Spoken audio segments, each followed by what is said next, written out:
Hello guys, स्वागत है आप सभी का आपके अपने YouTube channel Saurabh sir mathematics में। यहाँ पर समय हो चुका है, 1 बज चुका है दोपहर का, और यहाँ बात करने वाले हैं एसएससी जीडी 2022-23 का जो एग्ज़ाम आपका है 10 जनवरी से स्टार्ट हो रहा है। और वहाँ पर सामान्य हिंदी के जो भी क्वेश्चंस उस एग्जाम की दृष्टि से महत्वपूर्ण बनते हैं उनकी चर्चा की जा रही है। और ये परीक्षा से पहले की आपकी फटाफट अंदाज में संपूर्ण तैयारी रहेगी दोस्तों। यहाँ पर 1000 क्वेश्चंस का रिवीजन सुपर फास्ट तरीके से कराया जा रहा है।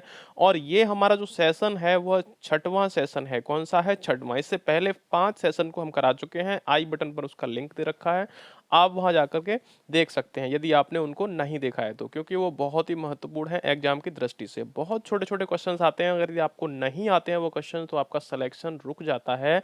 और आपको इस बार सिलेक्शन लेना है, इसीलिए आपको उन सेशन को जरूर देखना है।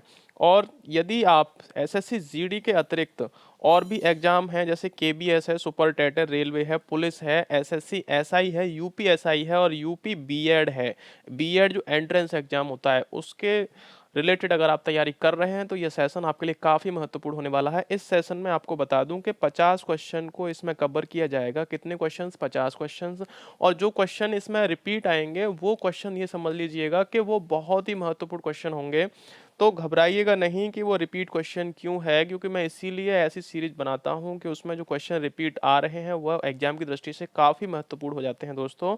तो यहाँ पर 50 क्वेश्चंस को कराया जाएगा। साथ ही एक बात और बता दूं कि 7 बजे का समय शाम को आपका जीएस का सेशन चलता है। जीएस से रिलेटेड जो भी क्वेश्चंस होते हैं, उनसे रिलेटेड जो भी फैक्ट होते हैं उनको भी क्लियर कराया जाता है। तो 7 बजे का समय बिल्कुल ना भूलें। अब बात कर लेते हैं यहाँ पर क्वेश्चन की, कि क्वेश्चन आता है 51।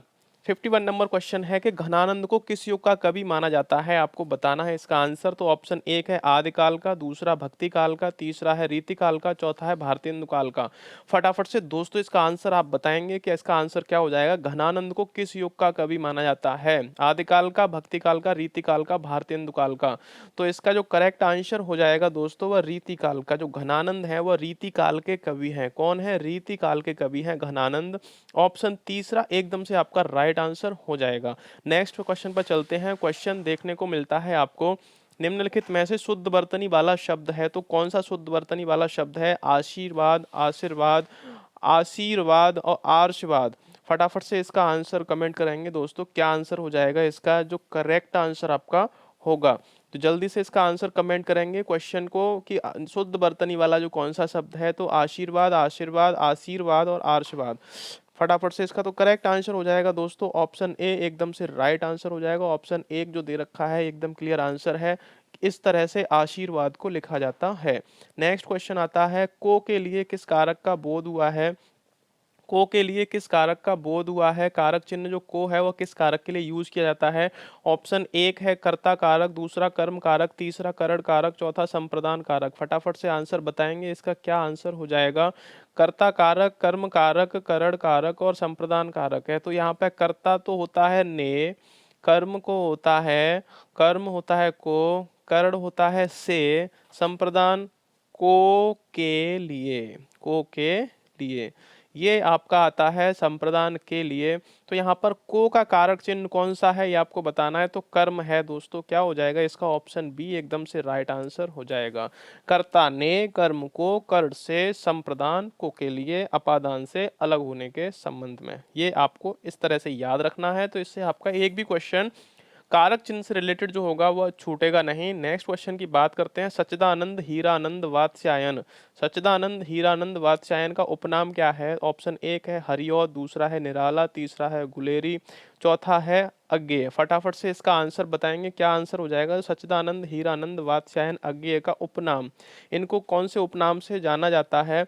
तो दोस्तों इसका हरिऔध, निराला, गुलेरी, अज्ञेय। फटाफट इसका आंसर बताएं तो करेक्ट आंसर आपका हो जाएगा अज्ञेय। सच्चिदानंद हीरानंद वात्स्यायन अज्ञेय, इनका अज्ञेय जो है उपनाम है, ये आपको याद रखना है। और सूर्यकांत त्रिपाठी, सूर्यकांत त्रिपाठी ये निराला का उपनाम है, ये आपको याद रखना है। नेक्स्ट क्वेश्चन की तरफ चलते हैं। बिहारी के प्रसिद्ध हैं।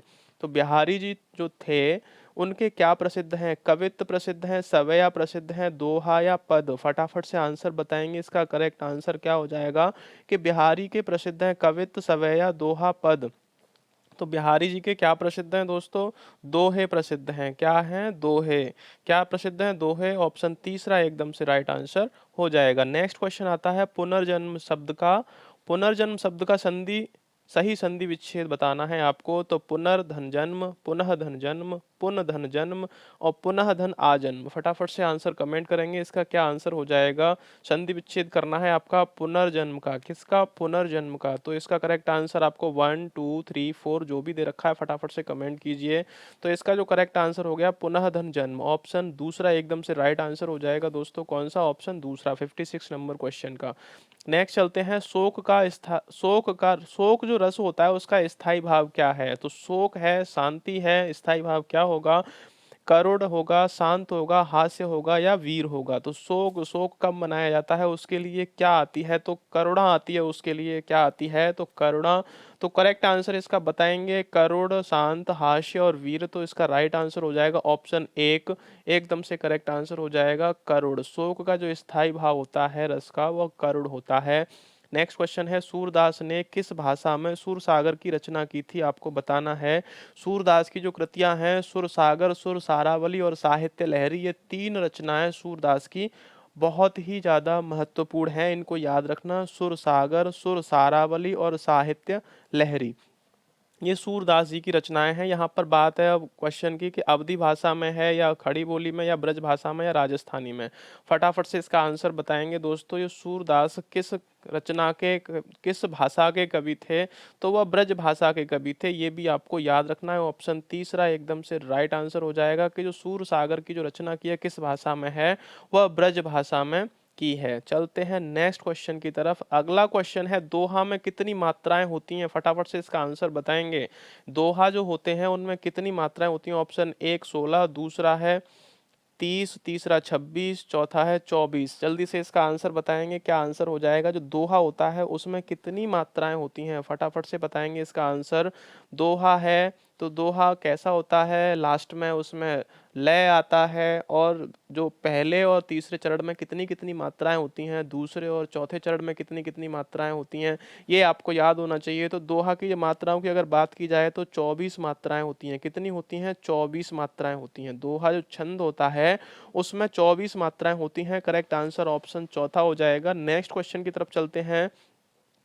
जो अच्छे कुल में उत्पन्न हुआ हो, जो अच्छे कुल में उत्पन्न हुआ हो, इस शब्द के लिए समूह के लिए शब्द बताना है आपको। तो कुलीन हो गया, समृद्ध हो गया, धनी हो गया या कृपण हो गया? कृपण बोले तो कंजूस होता है, धनी धनवान हो गया, समृद्ध यानी समृद्धशाली हो गया, कुलीन यानी उसका कुल अच्छा है। तो क्या है? उसका कुल अच्छा है। तो करेक्ट आंसर इसका बताएंगे। जिसका जो अच्छे कुल में उत्पन्न हुआ हो उसके लिए क्या कहेंगे? शब्द समूह के लिए एक शब्द तो कुलीन कहेंगे। यहाँ पर करेक्ट आंसर आपका ऑप्शन एक हो जाएगा। क्या कहेंगे दोस्तों? कुलीन कहेंगे। नेक्स्ट आता है क्वेश्चन, निम्न में से रूढ़ शब्द है। अब आपको रूढ़ शब्द पूछा है, कौन सा रूढ़ शब्द है? ऑप्शन एक मलयज, दूसरा जलज, तीसरा वैभव, चौथा पंकज।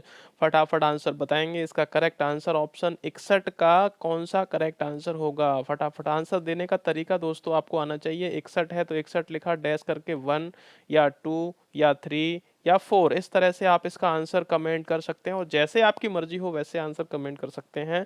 61 लिखा आपने, अगर 1 2 3 नहीं लिख सकते तो ए बी सी डी, क्योंकि चार ही ऑप्शन है यहाँ पर, चार में से किसी भी तरह से आप आंसर दे सकते हो जो आपको सुइटेबल लगता है। क्योंकि फटाफट अंदाज में सीरीज को कवर किया जा रहा है और इसी के साथ क्योंकि आपके पास भी समय नहीं रहता है इतना कि आप कमेंट कर पाओ, तो इसीलिए जो आपको बेटर लगता है वैसे आप कमेंट कर दिया करें, लेकिन कमेंट जरूर किया करें। अगर सेशन अच्छा लगता है तो लाइक भी किया करें और चैनल पर पहली बार विजिट करें तो चैनल को सब्सक्राइब जरूर कर लें। तो यहाँ पर बात करते हैं इसके करेक्ट आंसर की। तो इसका जो करेक्ट आंसर है वैभव है। क्या है? वैभव। वैभव जो है वह रूढ़ शब्द है। क्या है? रूढ़ शब्द है। ये आपको याद रखना है। नेक्स्ट क्वेश्चन की तरफ चलते हैं। उससे अब अकेले नहीं रहा जाता है, तो कौन सा इसमें वाच्य होगा आपको ये बताना है। तो ऑप्शन एक है भाववाच्य, दूसरा कर्मवाच्य, तीसरा इच्छावाच्य, चौथा इनमें से कोई नहीं। फटाफट से इसका आंसर कमेंट करेंगे दोस्तों कि उससे अब अकेले नहीं रहा जाता है। तो इसमें कौन सा वाच्य हो जाएगा? भाववाच्य, कर्मवाच्य, इच्छावाच्य या फिर इनमें से कोई नहीं। इच्छावाच्य में इच्छा प्रकट की जाती है, ये आपको याद रखना है, और कर्मवाच्य में कर्म किया जाता है, और भाववाच्य में यानी भावना देखी जाती है, तो भाव यहाँ पर आता है, तो यह भाववाच्य हो जाएगा। यहाँ करेक्ट आंसर क्या हो जाएगा? भाववाच्य। ऑप्शन ए एकदम राइट आंसर हो जाएगा। ऑप्शन एक एक सा करेक्ट आंसर है। नेक्स्ट क्वेश्चन आता है, बारिश का पर्यायवाची, बारिश जो है उसका पर्यायवाची शब्द कौन सा नहीं है। यहाँ पर क्या पूछा है कि कौन सा शब्द बारिश का पर्यायवाची नहीं है। तो बारिश का वर्षा, विटप, वृष्टि और विटप। यहाँ पर दो ऑप्शन रिपीट हो गए हैं, ये मिस्टेक से, और यहाँ पर आपको बताना है इन तीनों में से कि कौन सा इसका करेक्ट आंसर हो जाएगा। तो फटाफट से इसका आंसर कमेंट कर दीजिए, जल्दी से इसका आंसर कमेंट करेंगे। तो बारिश का पर्यायवाची जो नहीं है, तो वर्षा तो होता है बारिश का पर्यायवाची, ये आपको याद है, और वृष्टि भी होता है, जैसे अतिवृष्टि और अनावृष्टि, ये आपको पता होगा। अतिवृष्टि का जो विलोम होता है वो अनावृष्टि होता है, यानी अतिवृष्टि उसको कहते हैं जहाँ अधिक वर्षा हो जाती है, और अनावृष्टि उसको कहते हैं जहाँ पर न्यून वर्षा होती है, यानी बिल्कुल वर्षा नहीं होती है, वहां पर क्या होता है, अनावृष्टि। तो वृष्टि तो आपका आता है किसमें, कि पर्यायवाची में आ जाता है, वर्षा भी आपका पर्यायवाची में आ जाता है। तो बेटअप यहाँ पर एकदम करेक्ट आंसर हो जाएगा, ये आपको याद रखना है। नेक्स्ट क्वेश्चन की तरफ चलते हैं। क्वेश्चन आता है, सार्थक शब्द का व्यवस्थित समूह जिससे अपेक्षित अपेक्षित अर्थ प्रकट होता है, क्या कहलाता है। जो सार्थक शब्दों का व्यवस्थित समूह जिससे अपेक्षित प्रकट होता है, क्या कहलाता है। पाठ है, अनुराग है, विराग है, या वाक्य है। फटाफट से आंसर बताएंगे दोस्तों, इसका क्या करेक्ट आंसर हो जाएगा। जल्दी से कमेंट किया कर रहे हैं, क्या एक होगा या दो होगा या तीन होगा या चार होगा, कौन सा आंसर इसका सही होगा। तो इसका जो करेक्ट आंसर है वाक्य होगा। क्या होगा, वाक्य होगा। जिससे अर्थ प्रकट होता है वह क्या कहलाता है, वाक्य कहलाता है। नेक्स्ट आता है, अश्रु का विलोम। अश्रु का विलोम आपको बताना है, विलोम शब्द बताना है, यानी उल्टा बताना है, ये आपको ध्यान रखना है। विपरीतार्थक बताना है। ऑप्शन एक है पश्य, दूसरा अगम, तीसरा हास, तीसरा सम्मान। फटाफट से कमेंट करेंगे, इसका क्या आंसर हो जाएगा। अश्रु का जो विलोम होगा वह क्या होगा। तो इसका जो करेक्ट आंसर है हास हो जाएगा। अश्रु मीन्स आते हैं आंसू, और हास मीन्स आती है हंसी। ये आपको याद रखना है। अगर कोई दुख में होता है तो आंसू बहते हैं, और सुख में होता है तो उसको हंसी आती है। तो ये आपको याद रखना है। नेक्स्ट चलते हैं क्वेश्चन की तरफ। अगला है, यदि सही दिशा में परिश्रम करोगे तो अवश्य सफल हो जाओगे। ये कैसा वाक्य है आपको बताना है। तो सरल वाक्य है, मिश्रित वाक्य, संयुक्त वाक्य, या इनमें से कोई नहीं। करेक्ट आंसर दोस्तों इसका बताएंगे, क्या आंसर हो जाएगा। यदि सही दिशा में परिश्रम करोगे तो अवश्य सफल हो जाओगे। जल्दी से इसका आंसर बताएंगे, कैसा वाक्य है दोस्तों, फटाफट से इसका आंसर बताइए। तो इसमें क्या है, दो वाक्यों को जोड़ दिया है। यदि आप हम ऐसा करेंगे तो ऐसा होगा। तो कैसा वाक्य हो जाएगा, ये मिश्रित वाक्य हो जाएगा। कैसा हो जाएगा, मिश्रित वाक्य हो जाएगा। करेक्ट आंसर ऑप्शन दूसरा राइट आंसर हो जाएगा। यदि सही दिशा में परिश्रम करेंगे तो अवश्य सफल हो जाएंगे। नेक्स्ट क्वेश्चन आता है, तुम मत लिखो। तुम मत लिखो, ये कैसा वाक्य है। निषेधवाचक है, संकेतवाचक है, विधानवाचक है, आज्ञावाचक है। इसका करेक्ट आंसर बताएंगे दोस्तों, क्या हो जाएगा। फटाफट से इसका आंसर कमेंट करेंगे। और यहाँ पर तुम मत लिखो, ये क्या दिया जा रहा है, आदेश दिया जा रहा है, तुम मत लिखो। और इसमें मत आ रहा है ना, तो इस पे बहुत ज्यादा जोर दिया जाएगा कि मत लिखो। तो इसमें एक संकेतवाचक, यानी कि संकेत नहीं दे रहा है। संकेत देता तो किसी दूसरे इंसान के लिए कुछ बोलता। यहाँ पर विधानवाचक ये वाक्य हमारा है नहीं। विधान होता है कोई पुराना ऐसा कि जो थॉट होते हैं वो विधान होते हैं। और यहाँ पर आज्ञावाचक वाक्य की अगर बात की जाती है तो आज्ञावाचक किसी को आज्ञा मानने के लिए वो यूज होता है। और यहाँ पर निषेधवाचक है, क्योंकि मत लिखो यहाँ पर मत आया है, तो मत बोले तो निषेध, यानी कि विरोध किया गया है इसका, कि तुम मत लिखो। तो यहाँ करेक्ट आंसर ऑप्शन एक आपका हो जाएगा। चलते हैं नेक्स्ट क्वेश्चन की तरफ। क्वेश्चन देख लेते हैं, यहाँ पर क्या दे रखा है। मोहन तुम बैठकर पढ़ो।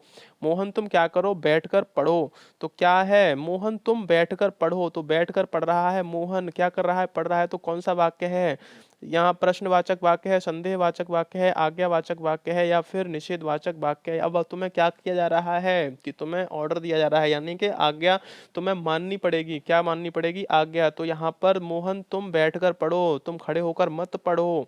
तो ये क्या किया जा रहा है, आज्ञा तुम्हें माननी है। तो यहाँ पर आज्ञावाचक वाक्य हो गया। कौन सा वाक्य हो गया, आज्ञावाचक। अगर यहाँ पर लिखा होता मोहन तुम कैसे पढ़ रहे हो, तो ये प्रश्नवाचक वाक्य होता। ठीक है। और मोहन तुम क्या कर रहे हो, तो यहाँ पर संदेहवाचक वाक्य हो जाता। और निषेधवाचक, मोहन तुम मत करो, तो मत करो या ये मत लिखो या पढ़ो मत, तो ये आपका निषेधवाचक वाक्य हो जाता। नेक्स्ट चलते हैं क्वेश्चन की तरफ। भगवान तुम्हें लंबी उम्र दे वाक्य है। भगवान तुम्हें लंबी उम्र दे वाक्य है, कैसा वाक्य है। इच्छावाचक वाक्य है, विस्मयवाचक वाक्य है, संकेतवाचक है, या संदेहवाचक वाक्य है। फटाफट से इसका आंसर कमेंट करेंगे। इस तरह का ये क्वेश्चन 101% आपके एग्जाम में आने वाला है दोस्तों। तो इसको सीरीज को पूरा देखें, स्किप ना करें।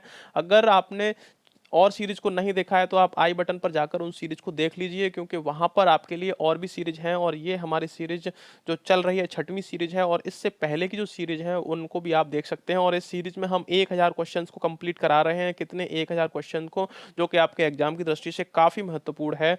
तो यहाँ पर भगवान उन्हें लंबी उम्र दे, इसमें कौन सा वाक्य है? फटाफट से इसका आंसर बताएंगे। तो दोस्तों आप ये भगवान तुम्हें, ये हमारी क्या हो गई? विश हो गई, इच्छा हो गई कि तुम लंबी उम्र तक जियो।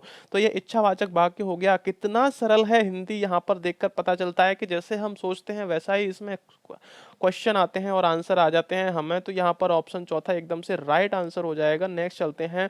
कुसुम का विलोम शब्द है, तो कुसुम का विलोम शब्द क्या होगा? वज्र होगा, महत्व होगा, फूल होगा, या कुख्यात होगा? जल्दी से इसका आंसर बताएंगे। तो कुसुम का जो विलोम है, पहले तो कुसुम के पर्यायवाची आपको जानने चाहिए कि कुसुम के पर्यायवाची क्या होते हैं। तो कुसुम का पुष्प होता है, कुसुम होता है, सुमन होता है, प्रसून होता है, ये इसके पर्यायवाची हो जाते हैं। और यहाँ पर बात करते हैं इसके विलोम की, तो वज्र हो जाएगा। क्या हो जाएगा? वज्र। फूल का जो पर्यायवाची होता है वह वज्र होता है। राइट आंसर आपका एक हो जाएगा, ये आपको याद रखना है। चलते हैं नेक्स्ट क्वेश्चन नंबर आता है 71। इत्यादि का सही संधि विच्छेद आपको बताना है। इत धन यादि, इत धन याद, इत धन आद, इत धन आदि। फटाफट से इसका आंसर कमेंट करेंगे दोस्तों। इत धन आद कौन सा इसका करेक्ट आंसर हो जाएगा? इत्यादि। यहाँ पर आपको क्वेश्चन को देखना पड़ेगा, ये मत सोचिए कि मैं सुनकर ही इसका आंसर बता दूंगा, क्योंकि सुनने में तो ये सभी के सभी जो भी क्वेश्चन के ऑप्शन दे रखे हैं एक जैसे लगते हैं, लेकिन यहाँ पर आपको देखना है कि ये वर्तमान वाक्य दृष्टि से, यह व्याकरण की दृष्टि से कौन सा इसमें करेक्ट आंसर हो जाएगा। तो इसका दोस्तों करेक्ट आंसर है इत धन आद। इत धन आद, इत धन आदि बराबर होता है दोस्तों इत्यादि, ये आपको याद रखना है। नेक्स्ट क्वेश्चन की तरफ चलते हैं। पवन का संधि विच्छेद काफी बार एग्जाम में पूछा जाने वाला यह क्वेश्चन है कि पवन का संधि विच्छेद क्या होगा? पोधन अन, पौधन अन, पधन अन, पधन वन। फटाफट इसका आंसर कमेंट करेंगे, क्या हो जाएगा? पवन का जो संधि विच्छेद है क्या है? 4 ऑप्शन है, फटाफट आंसर कमेंट करेंगे दोस्तों। इसका जो करेक्ट आंसर हो जाएगा पोधन अन। पोधन अन बराबर पवन होता है। राइट आंसर आपका ऑप्शन एक हो जाएगा। चलते हैं नेक्स्ट क्वेश्चन की तरफ। यशोदा में प्रयुक्त संधि कौन सी है? यशोदा, यशोदा मैया आ गई यहाँ पर तो भैया। तो यहाँ पर कौन सी संधि है? स्वर संधि, विसर्ग संधि, व्यंजन संधि, और इनमें से कोई नहीं। फटाफट से इसका आंसर कमेंट करेंगे, क्या आंसर हो जाएगा? स्वर, विसर्ग, व्यंजन, और इनमें से कोई नहीं। यशोदा में प्रयुक्त संधि कौन सी है? तो यहाँ पर विसर्ग संधि है। कौन सी संधि है? विसर्ग संधि है। ये आपको याद रखना है कि यशोदा में संधि कौन सी है? विसर्ग संधि है। नेक्स्ट क्वेश्चन की तरफ चलते हैं। क्वेश्चन आता है निम्नलिखित में से किसमें व्यंजन संधि है? फटाफट बताइए। सप्तऋषि में, निराधार में, हिमालय में, सत्कार में? जल्दी से बताएंगे। विसर्ग संधि, व्यंजन संधि इसमें पूछा है, सॉरी, व्यंजन संधि किसमें है? तो व्यंजन संधि सप्तऋषि में है, निराधार में, हिमालय में, या सत्कार में? फटाफट आंसर कमेंट करेंगे, इसका क्या आंसर हो जाएगा? तो सत्कार जो है आपका वह व्यंजन संधि का उदाहरण है। किसका है? सत्कार व्यंजन संधि का उदाहरण है। राइट आंसर आपका ऑप्शन 4 हो जाएगा दोस्तों। नेक्स्ट चलते हैं। क्वेश्चन मतैक्य में कौन सी संधि है? जो मतैक्य होता है उसमें संधि कौन सी है? दीर्घ है, यड़ है, वृद्धि है, गुण है? फटाफट बताएंगे। मत धन ऐक्य, मत धन ऐक्य। फटाफट इसमें संधि कौन सी होगी? मैंने विच्छेद कर दिया है। मत धन ऐक्य होता है, तो मत ऐक्य में कौन सी संधि होगी? जल्दी से इसका आंसर कमेंट करेंगे। तो इसका जो करेक्ट आंसर हो जाएगा वृद्धि संधि हो जाएगी। क्या हो जाएगी? वृद्धि संधि। राइट आंसर हो जाएगा आपका। नेक्स्ट क्वेश्चन की तरफ चलते हैं। क्वेश्चन है ज्ञानोदय में प्रयुक्त कौन सी संधि है? ज्ञानोदय जो होता है, वो जो वर्ड है ज्ञानोदय, उसमें प्रयुक्त कौन सी संधि है? ज्ञान धन उदय, ज्ञान धन उदय बराबर ज्ञानोदय होता है। तो व्यंजन संधि, स्वर संधि, विसर्ग संधि, इनमें से कोई नहीं। फटाफट से इसका आंसर कमेंट कीजिए दोस्तों, क्या आंसर हो जाएगा? ज्ञानोदय में जो प्रयुक्त संधि है उसका क्या नाम है? जो संधि ज्ञानोदय में प्रयुक्त हुई है, तो इसका जो करेक्ट आंसर है स्वर संधि। क्या है? स्वर संधि। ज्ञान धन उदय, ज्ञान धन उदय बराबर ज्ञानोदय। राइट आंसर हो जाएगा इसका ऑप्शन दूसरा। चलते हैं तीसरे 77 नंबर क्वेश्चन आपका लग चुका है। फटाफट बताएंगे। तर्कस का पर्यायवाची शब्द नहीं है। अब यहाँ पर देखो, ये आपको ध्यान रखना है। कभी कभी क्या होता है, तर्कस का पर्यायवाची इतना पढ़ा, बाकी का शब्द हमने आगे नहीं पढ़ा, तो हम करेक्ट आंसर को गलत करके आ जाते हैं। क्योंकि हमें पता होता है कि इसका आंसर क्या होगा, फिर भी हम इसको थोड़ा सा देख कर अगर पकड़ते हैं तो इसका आंसर एकदम करेक्ट हो जाएगा। और यहाँ पर हमने नहीं नहीं देखा तो इसका आंसर हमसे गलत भी हो सकता है। तो तर्कस का जो पर्यायवाची शब्द नहीं है वो बताना है। तो पादम, निसंग, तुड़, तुड़ है, और एबुधी है। फटाफट इसका आंसर कमेंट करेंगे, क्या आंसर हो जाएगा? जो तर्कस का पर्यायवाची शब्द नहीं है, फटाफट बोलेंगे दोस्तों, तो इसका आंसर हो जाएगा पादम। पादम जो है तर्कस का पर्यायवाची नहीं होगा। ऑप्शन एक राइट आंसर हो जाएगा। नेक्स्ट चलते हैं। उड्डयनम, उड्डयनम का संधि विच्छेद आपको बताना है तो उद्धन डयनम, उड़धन डयनम, उत्धन डयनम, उत्धन यनम। फटाफट से इसका आंसर कमेंट करेंगे दोस्तों, क्या इसका आंसर हो जाएगा? जल्दी से जल्दी, जितना जल्दी आप आंसर कमेंट कर देंगे उतना जल्दी मैं अगले क्वेश्चन पर बढ़ जाऊंगा, क्योंकि 1000 क्वेश्चंस को आपको सबसे कम समय में कराने वाला हूं यहाँ पर। तो इन क्वेश्चंस को अच्छे से देखते रहें। तो उड्डयन, उड्डयनम में कौन सी संधि विच्छेद है आपको बताना है, तो यहाँ पे उत्धन डयनम जो होता है वो संधि विच्छेद आपका उड्डयन का हो जाता है, उड्डयनम का उत्धन डयनम। ये यहाँ पर देख लीजिए आपको कैसे लिखना है। नेक्स्ट क्वेश्चन आता है, तलवार का पर्यायवाची शब्द नहीं है, तो तलवार का यहाँ पे शब्द पर्यायवाची जो है वो है, लेकिन जो नहीं है वो आपको पूछना है। तो सायक है, तरड़ीजा है, न्यून है, करवाल है। फटाफट इसका आंसर बताएंगे, क्या आंसर हो जाएगा इसका दोस्तों? तलवार का जो पर्यायवाची शब्द है वह नहीं है, सहायक है, तरड़ीजा है, न्यून है या करवाल है। करेक्ट इसका आंसर बताएंगे तो करवाल जो है पर्यायवाची शब्द नहीं है किसका? तलवार का जो पर्यायवाची शब्द नहीं है वह करवाल है। राइट आंसर हो जाएगा। क्वेश्चन नंबर 80 आ गया है यहाँ पर। आशीर्वाद में कौन सी संधि है? विसर्ग संधि, गुण संधि, व्यंजन संधि और इनमें से कोई नहीं। फटाफट इसका आंसर बताएंगे, क्या आंसर हो जाएगा? आशीर्वाद यहाँ पर दे रखा है, आशीर्वाद में जो संधि है वो कौन सी संधि है? जल्दी से इसका आंसर बताएंगे। विसर्ग है, गुण है, व्यंजन है या इनमें से कोई नहीं है? तो इसका जो करेक्ट आंसर हो जाएगा विसर्ग संधि हो जाएगा। क्या हो जाएगा? विसर्ग संधि। आशीर्वाद में जो संधि है वो विसर्ग संधि है। राइट आंसर आपका एक ऑप्शन हो जाएगा।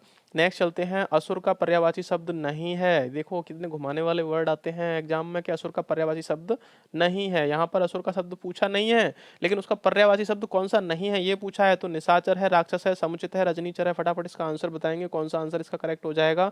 निशाचर, राक्षस, समुचित, रजनीचर, असुर का जो पर्यायवाची नहीं है वो आपको बताना है। तो इसका जो करेक्ट आंसर हो जाएगा दोस्तों समुचित हो जाएगा। समुचित किसका करेक्ट आंसर है? असुर का जो पर्यायवाची नहीं, निशाचर पर्यायवाची है, राक्षस पर्यायवाची है, रजनीचर पर्यायवाची है। नेक्स्ट चलते हैं, गाय का जो पर्यायवाची शब्द है उसको बताना है। अब गाय का शब्द पर्यायवाची जो है बताना है, सुरभि, शाखामृग, कुश और शाद। फटाफट से इसका आंसर कमेंट करेंगे, क्या आंसर हो जाएगा जो गाय का पर्यायवाची शब्द है? जल्दी से बताएंगे इसका आंसर क्या हो जाएगा? तो सुरभि इसका करेक्ट आंसर है। क्या है? सुरभि इसका राइट आंसर हो जाएगा। गाय का जो पर्यायवाची शब्द है वो क्या है? सुरभि है। नेक्स्ट चलते हैं क्वेश्चन पर, जिसके प्रति या जिसके कारण मन में भाव जगे उसे क्या कहते हैं? फटाफट बताएंगे। जिसके प्रति या जिसके कारण मन में भाव जगे उसको क्या कहते हैं? तो आश्रयालेव लेवन कहते हैं, विषयालेवन कहते हैं, उद्दीपन कहते हैं या अनुभाव कहते हैं। राइट आंसर इसका कमेंट कीजिए दोस्तों, क्या होगा? तो जिसके प्रति, अगर किसी के प्रति आपके मन में भाव जग रहा है तो उसको विषयालेवन कहते हैं। क्या कहते हैं? विषयालेवन कहते हैं। राइट आंसर दूसरा हो जाएगा। नेक्स्ट क्वेश्चन की तरफ चलते हैं। अगला क्वेश्चन देखो 84 नंबर दे रखा है। 84 नंबर क्वेश्चन को देखते हैं। दो या दो से अधिक शब्दों से मिलकर बने हुए सार्थक शब्द को क्या कहते हैं? बताएंगे फटाफट। दो या दो से अधिक शब्दों से मिले सार्थक, यानी जिसका अर्थ भी निकलना चाहिए साथ में। ऐसा नहीं है कि कोई भी आपने शब्द को ऐड कर दिया और उसका अर्थ नहीं निकल रहा है, तो ऐसा कोई वाक्य नहीं होता है। यहाँ पर बोला गया है दो या दो से अधिक शब्दों से मिलकर बने हुए सार्थक शब्दों को क्या कहते हैं? अव्यय कहते हैं, संधि कहते हैं, छंद कहते हैं, समास कहते हैं। फटाफट इसका आंसर बताएंगे दोस्तों, क्या हो जाएगा? 84 नंबर क्वेश्चन है तो उसको क्या कहते हैं? दो या दो से अधिक शब्दों से मिले सार्थक शब्द को तो उसको समास कहते हैं। समास के दो पद होते हैं, दो पदों से मिलकर बनता है। अव्ययी भाव हो, कर्मधारय हो, तत्पुरुष हो या बहुब्रीहि हो या द्विगु हो या द्वंद्व हो, कोई भी समास हो वह दो पदों से मिलकर बनता है। ये आपको याद रखना है। उसका सार्थक सब अर्थ ही निकलता है, ये भी आपको याद रखना है। नेक्स्ट क्वेश्चन आता है, समास का शाब्दिक अर्थ क्या है? फटाफट से बताइए, समास का जो शाब्दिक अर्थ है वो क्या है? विच्छेद है, संक्षेप है, विस्तार है या विग्रह है? फटाफट इसका आंसर बताएंगे, क्या हो जाएगा दोस्तों इसका करेक्ट आंसर जो समास का शाब्दिक अर्थ होता है? जल्दी से बताएंगे इसका आंसर। तो इसका जो आंसर है समास का शाब्दिक अर्थ होता है वो संक्षेप होता है। क्या होता है? संक्षेप, क्योंकि इसमें दो शब्दों का मेल होता है। किसका मेल होता है? दो शब्दों का मेल होकर सार्थक शब्द बनता है, इसीलिए इसको क्या कहते हैं? संक्षेप कहते हैं, यानी समास कहते हैं। राइट आंसर ऑप्शन 3 हो जाएगा। देखते हैं अगला क्वेश्चन, सामंजस्य का विलोम शब्द है तो सामंजस्य का जो विलोम शब्द है वो क्या है? कलह है, विवाद है, संताप है या द्वेष है? फटाफट आंसर कमेंट करेंगे दोस्तों। इसका करेक्ट आंसर जो सामंजस्य का विलोम आपको बताना है। सामंजस्य का विलोम कलह, विवाद, संताप और द्वेष। फटाफट आंसर बताएंगे दोस्तों, इसका क्या हो जाएगा? तो विवाद हो जाएगा। जो सामंजस्य होता है उसका विलोम क्या होता है दोस्तों? विवाद होता है। राइट आंसर ऑप्शन दूसरा हो जाएगा। नेक्स्ट चलते हैं, कामदेव का पर्यायवाची शब्द आपको बताना है। जो कामदेव होते हैं उनका पर्यायवाची शब्द है मीन, केतु, कांतार, मधवानी, महादेव। फटाफट से बताएंगे इसका आंसर। कामदेव का जो पर्यायवाची शब्द है जल्दी से बताएंगे। जो कामदेव का पर्यायवाची शब्द है 1 2 3 4, मीन, केतु, कांतार, मधवानी, महादेव। जल्दी बताएंगे। 87 का करेक्ट आंसर, तो मीन केतु और कामदेव एक ही बात है। मीन केतु और कामदेव यानी कि दोनों एक दूसरे के पर्यायवाची हैं, आपको याद रखना है। ऑप्शन एक एकदम से राइट आंसर हो जाएगा। चलते हैं नेक्स्ट क्वेश्चन पे। क्वेश्चन आता है कौन सा शब्द बहुब्रीहि समास का सही उदाहरण है, बताएंगे। निशिदिन, त्रिभुवन, पंचानन, पूरन सिंह। फटाफट बताइए। देखो बहुब्रीहि समास का जो उदाहरण है आपको बताना है, निशिदिन, त्रिभुवन, पंचानन, फटाफट से, और पूरन सिंह। यहाँ पर नाम भी ऐड कर दिया है, तो फटाफट बताइए इसका करेक्ट आंसर क्या हो जाएगा दोस्तों, जल्दी से इसका आंसर बताएंगे। तो आपको बताना है इसका आंसर। तो एकानन, चतुरानन, पंचानन, ये आपने सुना ही होगा। तो ये एक किस में आता है, पंचानन। पंचानन इसका राइट आंसर हो जाएगा, क्योंकि इसका जो अर्थ निकलता है बिल्कुल ही अलग निकल रहा है। त्रिभुवन में द्विगु समास हो जाएगा, निस्दिन यानी प्रतिदिन हो जाएगा, इसमें अव्ययीभाव समास हो जाएगा। पूरन सिंह ये नाम है, इसमें कोई समास नहीं है, ये आपको याद रखना है। तो ऑप्शन सी एकदम से राइट आंसर हो जाएगा। चलते हैं क्वेश्चन नंबर 89 लग चुका है आपके सामने। जब कोई व्यक्ति एक से अतिरिक्त और भी लोगों से प्रतिभाव रखता है, क्या क्या रखता है, जब कोई व्यक्ति एक के अतिरिक्त और अतिरिक्त भी लोगों से भाव रखता है, उसको क्या कहलाता है। संचारी भाव, अनुभाव, स्थायी भाव, व्यभिचारी भाव। फटाफट इसका आंसर बताएंगे। ये बहुत ही महत्वपूर्ण क्वेश्चन है दोस्तों, इसको सही से याद रखिए। ये आपके जीवन में भी अप्लाई होता है, ये कि जब कोई व्यक्ति एक के अतिरिक्त और भी लोगों से के प्रति भाव रखता है तो उसको क्या कहते हैं, और ज़्यादातर ऐसा ही होता है। संचारी भाव कहते हैं, अनुभाव कहते हैं, स्थायी भाव कहते हैं, या व्यभिचारी कहते हैं। फटाफट इसका आंसर तो व्यभिचारी भाव कहते हैं। क्या कहते हैं, व्यभिचारी भाव, क्योंकि भाव तो रखना पड़ता है सभी के प्रति, चाहे घर में माँ हो, पिता हो, कोई भी हो। चलते हैं नेक्स्ट क्वेश्चन की तरफ। अगला क्वेश्चन आता है, निम्न में से शुद्ध वाक्य आपको बताना है। शुद्ध वाक्य कौन सा है, तो भारत में अनेक जातियां हैं, दूसरा है भारत में अनेकों जातियां हैं, तीसरा है भारत में अनेकों जाति हैं, चौथा है भारत में अनेक जाति हैं। फटाफट आंसर बताएंगे इसका कौन सा करेक्ट आंसर है। देखो यदि व्याकरण आपने थोड़ी भी पढ़ी है ना, तो आप हिंदी को बिल्कुल टफ मत लीजिए, क्योंकि व्याकरण जितनी आपने पढ़ लिया उसके अतिरिक्त यहाँ पर क्वेश्चंस को लेकर अगर हम चर्चा करते हैं तो वहाँ पर आपकी जो व्याकरण है वो और भी कंठस्थ हो जाती है, और उसमें शब्द सही कौन सा है, गलत कौन सा है, शुद्ध कौन सा है, अशुद्ध कौन सा है, कौन सा समास है, कौन सी संधि है, कौन सा छंद है, कौन सा अलंकार है, सब वहाँ पर आपको सुनने को मिलता है, देखने को मिलता है। तो निम्नलिखित में से कौन सा वाक्य शुद्ध है, फटाफट बताना है आंसर आपको।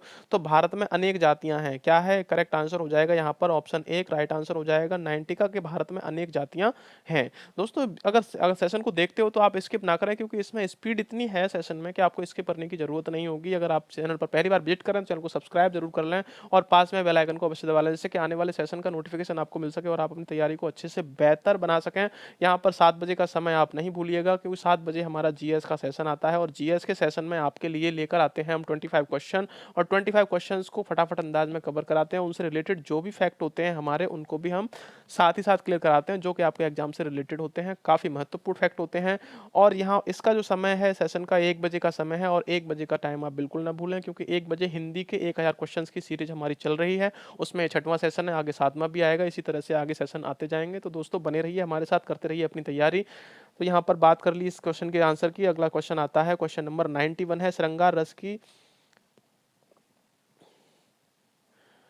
रस की यहाँ पर बात की गई है। श्रृंगार रस मैत्री किससे है, श्रृंगार रस मैत्री किससे है, फटाफट इसका आंसर बताएंगे। जो श्रृंगार रस मैत्री है किससे है, ऑप्शन एक है रौद्र, दूसरा शांत, तीसरा हास्य, चौथा भयानक। फटाफट आंसर में कमेंट करेंगे दोस्तों इसका क्या हो जाएगा। श्रृंगार रस की जो मैत्री है वह किससे है, जल्दी से इसका आंसर बताएंगे। तो इसका आंसर हो जाएगा आपका हास्य से। श्रृंगार की किससे है मैत्री, हास्य से है, ये आपको याद रखना है। हास्य रस से श्रृंगार रस की मैत्री है ना। नेक्स्ट चलते हैं, श्याम धीरे धीरे चलता है, क्या है, श्याम धीरे धीरे चलता है। इसमें धीरे धीरे क्या शब्द क्या है, क्रिया विशेषण, क्रिया है विशेषण, या इनमें से कोई नहीं है। फटाफट इसका आंसर बताएंगे दोस्तों। जो श्याम क्या है वह धीरे धीरे चलता है, तो धीरे धीरे क्यों चलता है भाई, तेज चलाकर।